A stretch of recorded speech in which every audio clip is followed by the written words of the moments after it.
You're making your own board, right? Hey. Oh, nice to meet you. Yeah. The other one. I'm making last minute changes to how all of this works here.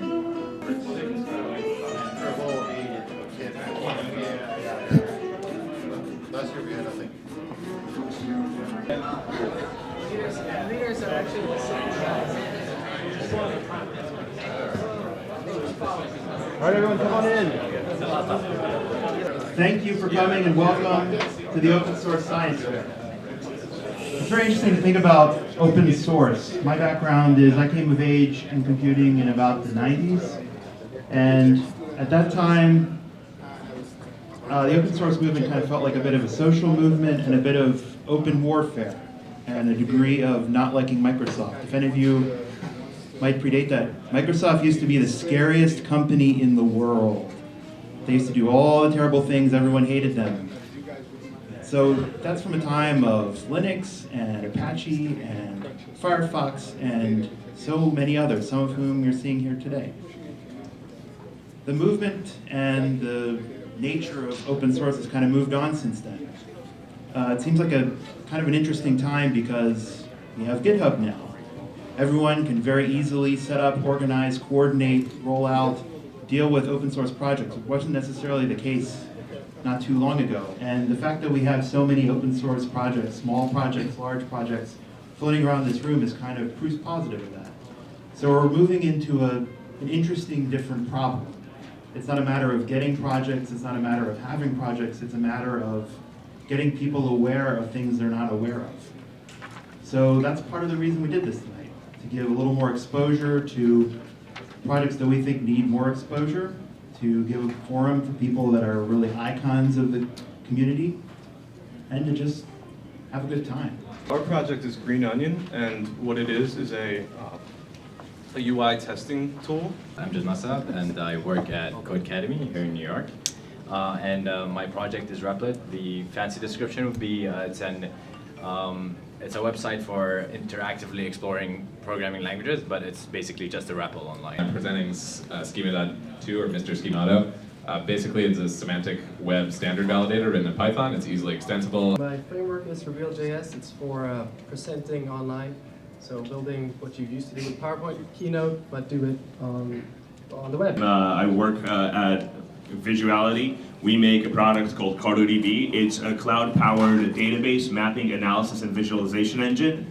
Our goal is to make the process of visualizing large and complex data sets as simple as possible. First, I want to say that no science fair can be done without a volcano. All right. So we're gonna make a volcano.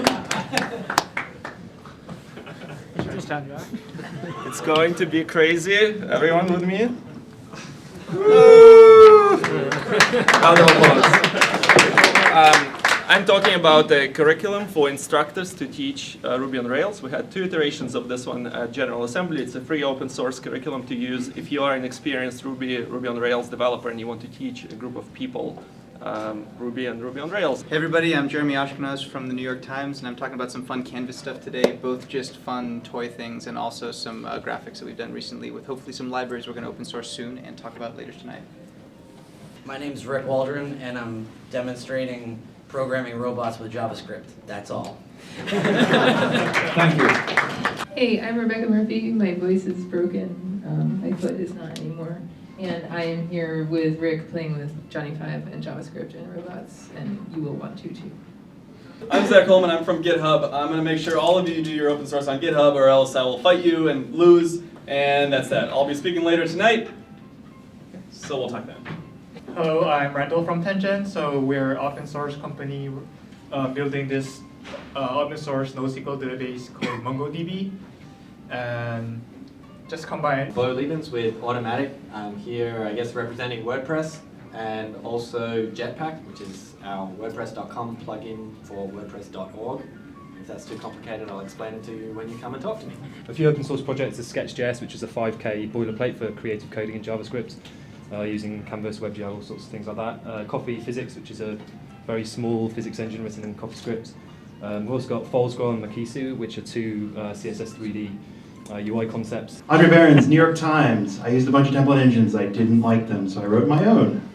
Maybe you can help me work on it. The interiors are very bad. I think the interface is okay. If you'd like to work on the interiors of template engine or improve it in any way, please stop by and say hi. I've got two libraries today, Stickit and ICE. ICE is track changes for JavaScript, and Stickit is another Vue event model binding plugin. Hello, I'm David Souther. I am at the Times, and I'm presenting Jeffrey, which is an Entity Framework runtime, a data abstraction layer that is primarily for the browser and for mobile, but is also a protocol specification that can work across any other platform that someone so writes a runtime for.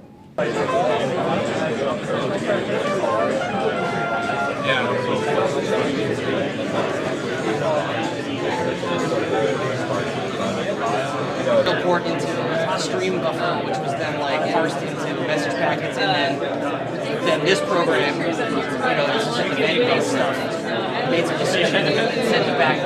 So through our APIs, you can go and put this into a regular HTML file, and then based on that, change the base layer. And then you take the pixel at that point and you make it slightly brighter. So you're just exposing these pixels and this number is bouncing around as it goes through the side of content in this very particular way.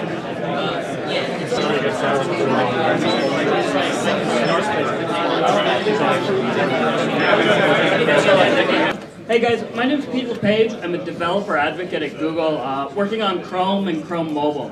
I have a huge favor to ask of you guys. Open Device Labs are this really great resource that are starting up all around the United States, around the world.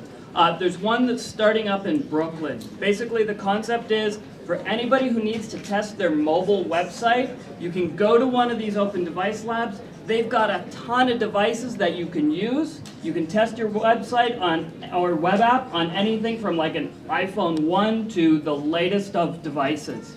So I have two asks for you guys. One, if you have any devices that you're not using, it would be awesome if you could donate them to this organization so that they've got more devices, so that you guys have more devices you can go test with. The second request, I'd love to see another Open Device Lab here in Manhattan. So if you have space, if you work for a company where you can say, hey, you know what, we'll let people come in. We'll sort of be the librarians of these devices. It would be awesome if you guys would start an Open Device Lab in Manhattan. It's a lot easier to, you'll probably always be looking at a page in at least one browser, but if the other browsers you're not using, then I think an automated test report would be nice.